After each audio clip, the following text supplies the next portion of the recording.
Министрот кажуваат дека таа сала работела на вистина, меѓутоа доколку пациентот би се оперирал во таа сала, неговата шанса да преживее била 1 до 3%, што значи дека не бил за таква операција, бил за ендоскопска операција, а салата за ендоскопска операција не работела. Во мајкера.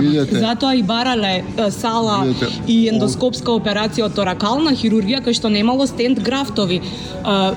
Моето прашање е што ако денеска дојде таков пациент, дали повторно ќе му се случи истото како на првиот пациент и каде да се оперира? Пациент, сите сме потенцијални пациенти. Да, каде денеска таков пациент би можело да во оди? Македонија имаме 3 клиники во кои што се работат вакви операции. Ама ги вратиле министре од приватната. Државната и 2 приватни. Така да дајте ми да го видам извештајот од ДСЗИ и одговорност секако ќе има доколку имало пропуст или грешка. Ќе барате одговорност и кај приватната клиника, дали таму ќе оди можеби инспекција? Видете, секако дека треба, доколку е вистина дека и во приватните клиники не може. Не немало ги вратиле.